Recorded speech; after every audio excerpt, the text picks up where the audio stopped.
Good afternoon, ladies and gentlemen. My name is Josh Van Buskirk. I'm the Director of Operations with Hadron Industries. And today what I'm going to do is with our short time together, I'm going to cover four things. First, I'm going to talk about our ask. Then I'll quickly cover our origin story with this video I'm about to play. And then I'm going to do a hands-on demonstration with Brian. At that point, I'll turn it over to you folks for any questions or comments you might have. So the first thing I mentioned, that ask, the technology you're going to see today is a SBIR, Small Business Innovation Research Award technology built in conjunction with the Air Force. We're going big with both U.S. Air Force and U.S. Spacecom, but we need scaling, and we also need assistance breaking into the commercial sector and the other components of the DoD. So that's our ask. Please keep that in mind as I go through this presentation. So Hadron Industries is a service-disabled, veteran-owned small business that focuses on bringing Apple and MIT innovation to the DoD. Our founder was a medevac pilot after leaving Apple and working for Steve Jobs, and he said to himself, hey, warfighters have multi-million-dollar pieces of equipment, but they don't have great user interfaces like the user interfaces that teenagers have with the iPhone. So after being deployed to Iraq, he created Hadron, and the idea was to create a great user experience for the warfighter. So what we did is we linked up with Colonel Jim Matty in the Pentagon, and he said, gentlemen, I want you to make Minority Report. So as you can see here, we've got a video here with our early work back in 2014. We've got an Air Force First Lieutenant at Air Force Research Labs, and he's using that Minority Report system. It's smooth, it's easy, it's intuitive. It's just like Tom Cruise in the Minority Report movies. He's moving that UAV, gesturally as we would evolve to operate in the world, not with mouse and keyboard, but with physical gesture. So once we did that, Colonel Matty's next task for us was to basically take everything that's on our computer, whether it be an image, a PDF, an application, and to give us the capability to move it anywhere inside an operations center. So what we did is we built basically a map, and that map is what we call the Photon console on the left here, all these blue boxes. And you'll notice that as I move the Air Force symbol back and forth, it moves on screens in the real world that you can see on the right-hand side here. Now, Colonel Matty didn't just want one person to be able to interface with the system. He wanted anyone with critical information to be able to get it in front of the commander in real time. So I'm going to ask Brian. Brian, do you see the Deep Text Showcase symbol that I've just highlighted? Yes, I do. I'm going to take my hands off the keyboard and mouse and invite you, and only you, Brian, since you have a link, I'm going to ask you to move the D onto the blue screen, or onto the blue box, rather. Sure. Perfect. And as you can see, just like I was able to manipulate that one image, now Brian's able to do the same.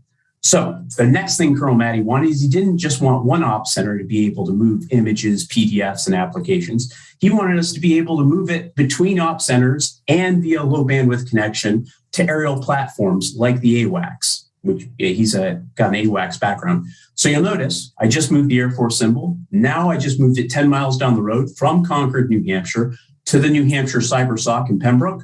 Brian can now do the same. He can follow me with the Deep Showcase symbol and move it, 10 miles down the road. And now that you can see that shows up, we've just connected two ops centers or two locations together. We're sharing, we're collaborating. Now I'm going to take back control from Brian, and we're going to move it to Tinker Air Force Base in Oklahoma. Colonel Matty is now a group commander out at Tinker Air Force Base, so we just moved it across the country. I did this, and now Brian's going to do the same. And while he's doing that, notice that we're using New Hampshire and Oklahoma right now, but we could do this anywhere in the world we wanted as long as you've got, our technology and our capability. So we've just moved images, and you might ask yourself, well, hey, Josh, what else can this do? So I'm going to take back control from Brian, and I'm going to throw in this dark gray box. This dark gray box is a virtual machine and could represent any application that you might want to work on. And I'm going to duplicate it. I'm going to create 3 entries. I'll have one in Concord, one in the CyberSoc, and then I'm also going to put one at Tinker Air Force Base in Colonel Matty's conference room. Now notice, shows up at all 3 locations. I can also just simply right-click on this, and now I can start interfacing with this particular application. What we brought in here was the PAD software, the primary AWACS display. So it's the self system that Air Force folks use to operate their particular system. I can interface with this, Brian can interface with this, I can have anyone else interface with it. So just to show you, right, rather than using the pad software, I'm going to give you a very simple example with Notepad. So I've gone in here and now I'm just like I was able to use those images. I'm able to write my name in here. Once I'm done, I can then invite Brian to type his name in underneath mine. And then now that Brian is done, I can have my colleague, Hunter, take control and he can type his name underneath here. And with something just as simple as a hyperlink, now we can have many-to-many collaboration. And with this technology, we've been able to prove through an Air Force military utility assessment, the ability to cut down the kill chain or the time that it takes for us to do things by 20%. So we're taking off with the Air Force, we're taking off with US Spacecom, and we'd love to go back to my ask, your mentorship or guidance on how we can get this to the other services in the DoD and how we can break through in the commercial sector. Pending any questions, that's all I have. Thank you for that, Josh. This is Derek with AeroVironment. What phase SBIR did you get? So we've actually done, we've done phase 1, phase 2. We've done several phase 3s. So this is a TRL-9 technology that's got about a dozen SBIR contracts under its belt. Great, thank you.